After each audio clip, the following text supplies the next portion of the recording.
ചുവന്ന പാറകളിൽ കൊത്തിയെടുത്ത മനോഹരമായ നിർമ്മിതികൾ ഉള്ളതിനാൽ ഇതിനെ റോസ് സിറ്റി എന്നും വിളിക്കുന്നു. കല്ല് എന്നാണ് പെട്ര എന്ന ഗ്രീക്ക് വാക്കിന്റെ അർത്ഥം. മലനിരകൾ വെട്ടിത്തുരന്ന് പാറകളിൽ കൊത്തിയുണ്ടാക്കിയ ഈ നഗരം അതിന്റെ വാസ്തുവിദ്യ കൊണ്ടും ചരിത്രം കൊണ്ടും ലോകമെമ്പാടുമുള്ള സഞ്ചാരികളെ ആകർഷിക്കുന്നു. BC 4-ാം നൂറ്റാണ്ടിൽ ജീവിച്ചിരുന്ന നബാത്തിയൻസ് എന്ന നാടോടികളായ അറബ് ഗോത്രവിഭാഗമാണ് പെട്ര നിർമ്മിച്ചത്. അവർ ഈ നഗരത്തെ തങ്ങളുടെ സാമ്രാജ്യത്തിന്റെ തലസ്ഥാനമാക്കി മാറ്റി.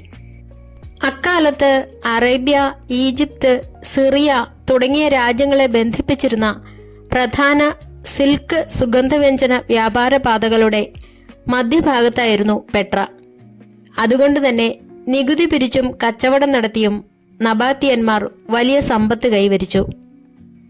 സുഗന്ധവ്യഞ്ജനങ്ങൾ, പട്ട്, ചന്ദനം എന്നിവയുടെ പ്രധാന കച്ചവട പാതയിലായിരുന്നു പെട്ര സ്ഥിതി ചെയ്തിരുന്നത്. AD 106-ൽ റോമൻ സാമ്രാജ്യം പെട്ര കീഴടക്കുകയും തങ്ങളുടെ അധീനതയിലാക്കുകയും ചെയ്തു.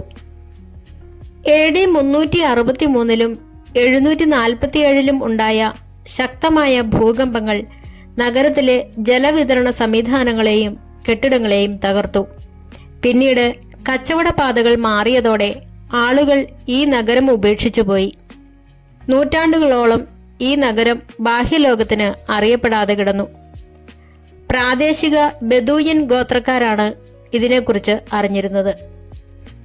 1812-ൽ സ്വിസ് സഞ്ചാരിയായ ജോഹാൻ ലുഡ്വിഗ് ബുർഖാർഡ് ആണ് പെട്രയെ വീണ്ടും ലോകത്തിനു മുന്നിൽ പരിചയപ്പെടുത്തിയത്. പെട്ര നഗരത്തിലേക്ക് പ്രവേശിക്കാൻ പ്രകൃതിദത്തമായി ഉണ്ടായ ഏകദേശം 1.2 കിലോമീറ്റർ നീളമുള്ള വളരെ ഇടുങ്ങിയ ഒരു മലയിടുക്കാണ് സിക്. ഇരുവശത്തും 100 അടിയോളം ഉയരമുള്ള ചുവന്ന പാറക്കെട്ടുകൾക്ക് നടുവിലൂടെയുള്ള ഈ യാത്ര അതിശയകരമായ ഒരു അനുഭവമാണ്.